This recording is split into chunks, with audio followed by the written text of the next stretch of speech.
Hello and welcome to another video. My name is Astro Figures, and today we're taking a look at the Transformers Studio Series Wheeljack, or better known as Q from Dark of the Moon.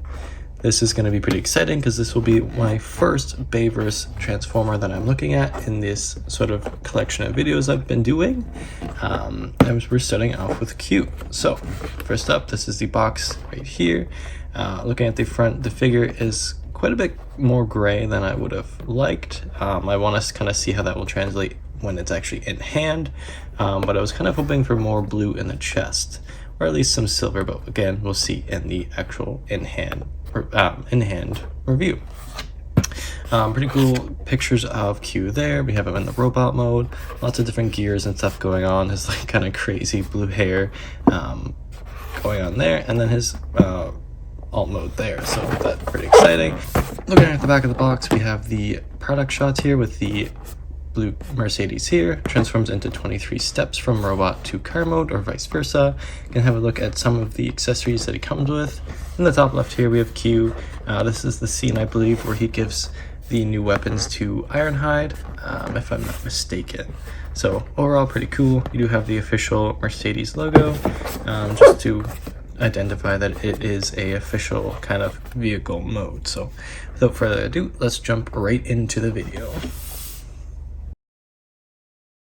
And here we have Q out on display. I do have to say this is a very unique figure, and the fact that it has a very unique design. Definitely one of the more unique designs out of the Bayverse trilogy that we got. This obviously is a figure based around Albert Einstein with that goofy head sculpt, very old looking Autobot figure right there, very old looking head sculpt.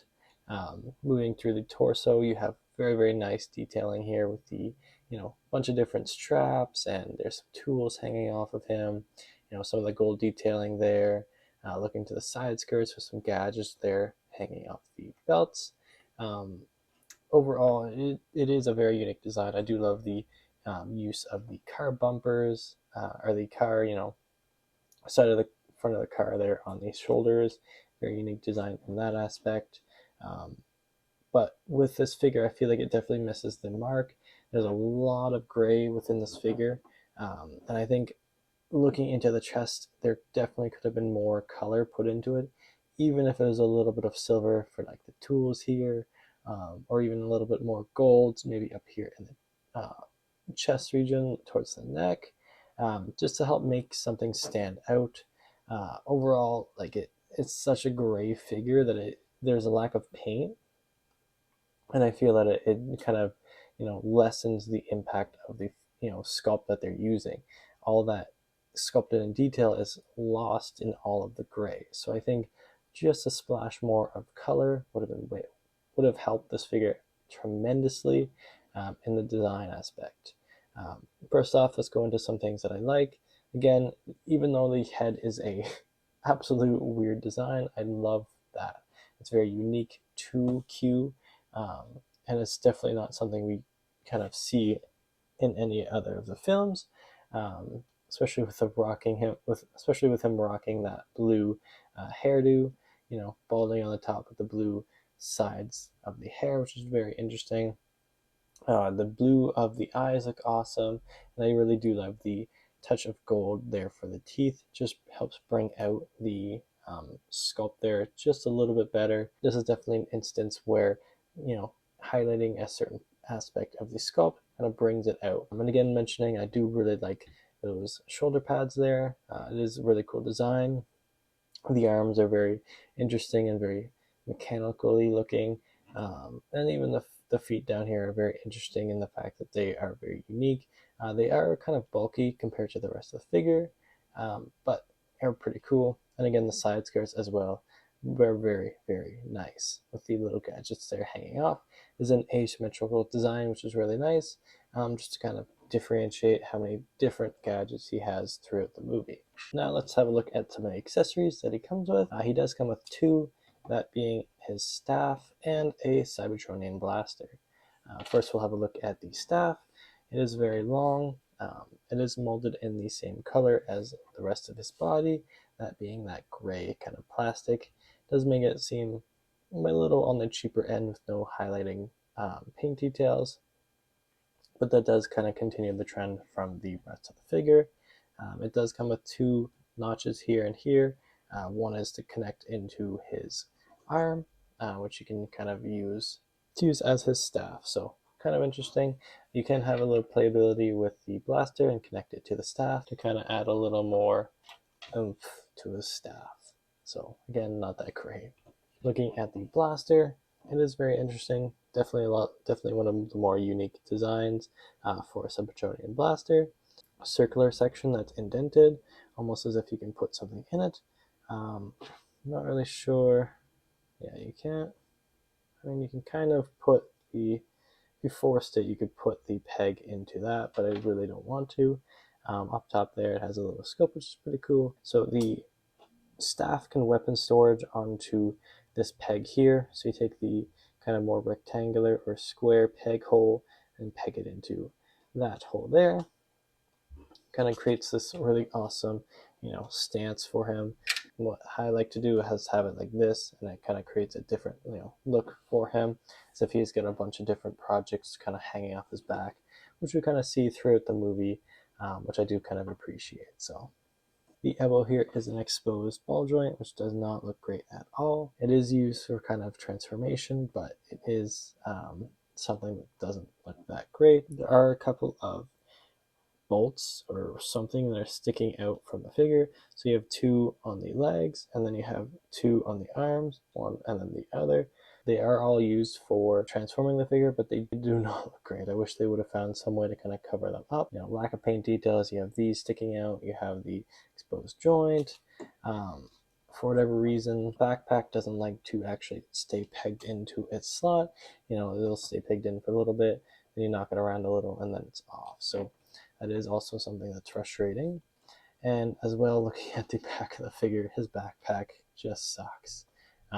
It's just basically the car hanging off of him. Now, ranking with all of this said, overall I think a 6 out of 10 for this figure.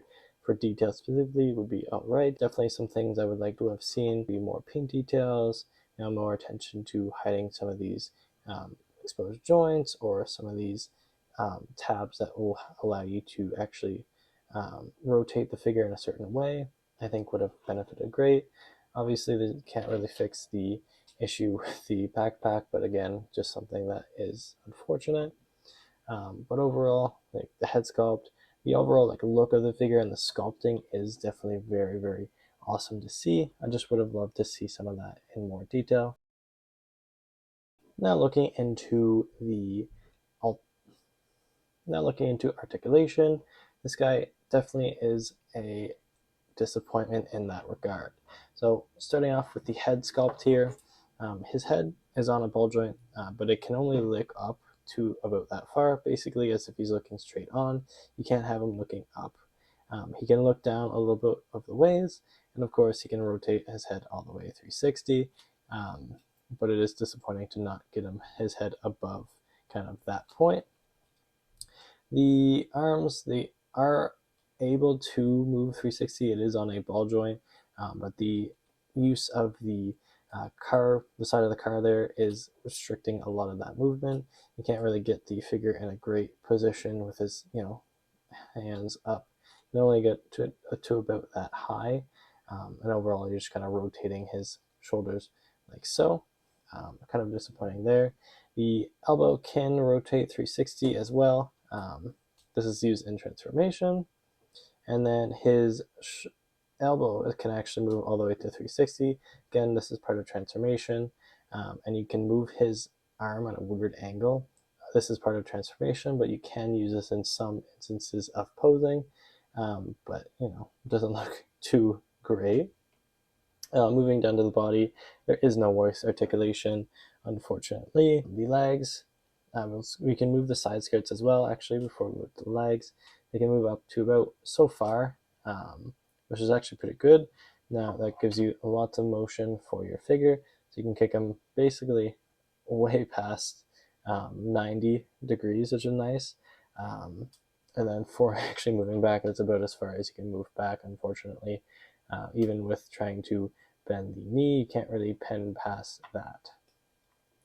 Looking at Looking at the knee, you can bend to about 90 degrees, just about. You do kind of restrict into the side of the car there, or the backpack, so just be mindful of that. And then officially, he doesn't have any movement with his feet, but because of transformation, you can actually slightly kind of move his uh, feet there to kind of get a little bit of a rocking motion for his legs or for his feet. So you can get about, if you wanted to, you could do the splits. But this is because of transformation. So overall, I think for articulation, he's lacking in a lot of areas and doesn't look obviously the greatest with some of those ball joints. So I think overall, I'd say a 4 out of 10 for articulation. Definitely some things missing here with the head and the waist there. I'll count basically a little point for the rockers. They're from transformation. They're not specifically there because of the robot mode. So, some things that could be improved upon. Yeah, that's basically sums it up. Now, without further ado, let's jump into the transformation.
Before we jump into looking at the car mode, I just want to have a quick look at one of my most hated parts about this figure, which is definitely the transformation. Specifically here with the two bumpers right at the end when you combine them. This part here, you kind of have to force it in with quite a bit of force. Hopefully it came through, but it doesn't make a very nice sound. Now, obviously, if you continue to do this, I do fear that it might snap off. That's actually what I feared the most when transforming him for the first time. And I actually had looked at a few videos just to make sure that I was doing it right, because I didn't feel comfortable actually doing that because I thought it would snap off from the actual piece. Obviously a big negative for me, especially with that noise that it makes. It's such a nerve-wracking thing, especially with Transformers. They're getting more expensive. If that piece snaps off, you kind of need a new figure. Maybe I'm kind of over-exaggerating a little bit, but that's kind of how I feel. Now, doing it a couple of times, it does get a little more easier to do, but again, I still do not like it at all. The rest of the figure transforming, I really do like transforming the legs and how that kind of comes together, but overall, I don't enjoy kind of that last little part where everything kind of has to rely on those two bumpers. So for point value, I think I'm going to go with a 4 overall. That's just my personal opinion. Now, jumping into the actual car mode, overall, I think it's a good enough job. Obviously, this is a licensed vehicle.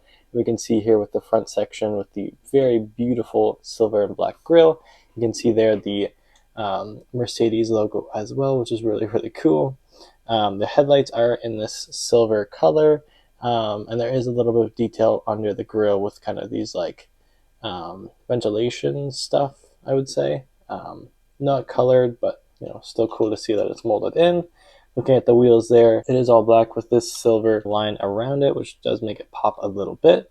I will say on my copy specifically is the wheels, specifically in the back, absolutely suck to roll.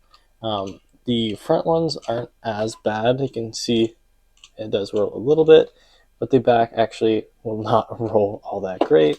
And again, on the other side, this side seems to roll a little bit better, but it doesn't really roll very good, which kind of sucks. As a car, you would think that it would drive very fast and have very smooth wheels, but in the case of this vehicle mode, it does not.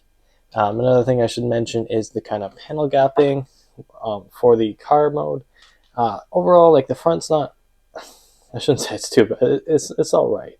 But, you start to go along the side here, you can kind of see there's a lot of panel gapping going on. And then even in the back here where you have a lot of that transformation going up the legs, it does kind of break the immersion of a car. So just something to keep an eye on. Over on the back here, again, we have that silver Mercedes logo. You have the E550 logo there in the corner.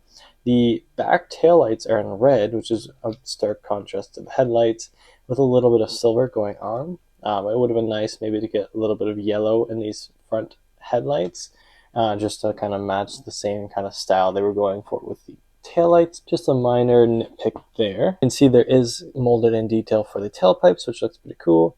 At first, when I had transformed him, I thought, these silver things that are part of his shins could be used as the tailpipes, until I noticed that there are actual tailpipes molded in. So you just have these silver things, on the back of your vehicle. I guess they could be spikes or something.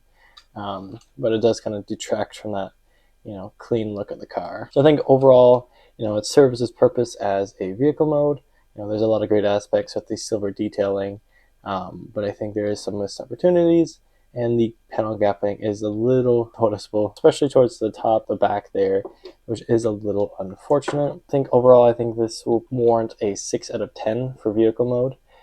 Again, it's a perfectly serviceable vehicle, but not something that I would want to display. I'd rather display the actual figure itself. I think a 6 out of 10 is good enough for this. For anyone curious, this is what it looks like on the underside. Basically just a shell former. You have the whole robot mode here just out on display, minus the arms. So now jumping into overall value of Q. Right here, I don't have any other Bayverse figures to look at to compare to Q, so we'll just use Air Raid for example. This here is a deluxe of the Age of the Primes. They would have came out around the same time, maybe not the exact same time, but around the same time. You can still get Q pretty reliably as well. Not sure if you can get Air Raid as reliably, but you probably still can get him in some instances. But as you can see, stand him up a little bit, he is quite a bit shorter than Air Raid. His head is basically to his, abdomen right there. And then even like with the jet mode cone coming out, it is also quite a bit taller. In this instance, they both come with 2 accessories. In this instance, though, that Q would come with a longer stick, so I can't compare 1-to-1 in that. But just seeing that he is a little bit of a smaller deluxe, especially with a lot of paint details missing from him. He's very kind of folly downy because of the backpack and how big it is, and some of the joints are a little bit looser. That might just be me for my copy, but there's nothing really to say that he's excelling in an area above what Air Raid is. Air Raid is a very solid package. The robot mode or the alt mode is a little lacking with the jet mode, but overall he's a very, very solid figure and all around very great. There's nothing that's like glaring with him. Meanwhile, you have Q here, which is again is the same price point. They're both deluxes. They both come with 2 accessories, and they both only have 2 transformations, like one being the robot and then the actual alt mode. One is a plane and one is a car. But looking at some of the details here, like this is pretty clean. You get the white, you get the red, you get the black. You can get some red highlights in the legs there. So overall, I feel the value in Air Raid here. Meanwhile, you have Q. Transformation isn't that great. Overall detail isn't that great.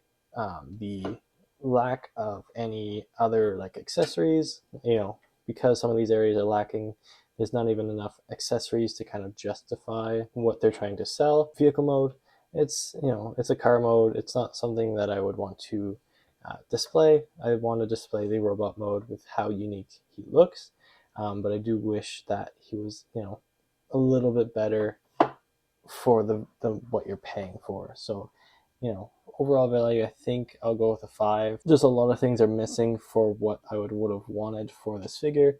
And, you know, I was really excited to get this figure. To now see him as how he is, it is a little disappointing. 5 out of 10. Again, that just kind of sums up how I'm feeling with this figure. Now to wrap up the video, really final thoughts. I'm very severely disappointed with Q here. He is such a unique designed character that I was so looking forward to him when they had announced that they were, you know, making a deluxe figure of him. He definitely could have been a very, very great, and I do think that there is a world where this would have been a great figure. Some of the issues I have, a little bit with the transformation, obviously the paint details, but again, that sculpting detail is amazing. Like it is really great. I wish they could have, you know, highlighted some of that a little bit better. The backpack, I think, is just an issue that with any deluxe, especially with a car deluxe figure. You see that a lot with Bumblebee, where, you know, basically the car is basically hanging off of the back there. For the front of the figure, it does look great in a lot of areas, minus the fact that it is all gray. Just kind of cheapens the effect. He does only come with 2 accessories. They do look fine. It would have been nice maybe to highlight some of the details. I think in a perfect world, we could have gotten maybe a little more accessories. I would have loved to seen some of the gadgets that he makes within the movie, you know, with the boomstick or the grapple hook. I think would have been nice. Maybe would have been a little bit difficult to kind of make, where we're lacking in some areas. We can, you know, have a bunch of different accessories that will come with them and make them a little more worth the value that you're paying, especially with now, you know, these figures are getting more and more expensive. So that is something that I wish would have been compromised a little bit. I think that just kind of sums up how I'm feeling about this review. But what do you think? Let me know down in this. Is there anything that you like about this figure? Is there anything that you would have wanted maybe more from this figure? Anything you kind of have regarding this figure, or any kind of other reviews coming in the future, what you want to see for reviews in the future. I know I do want to get to Onyx Prime maybe next week. And there are some other figures or some other video ideas I do want to do. So we'll kind of play it by ear. But for now, that is the video. So if you did enjoy, please leave a like and subscribe, and I'll see you in next week. Goodbye.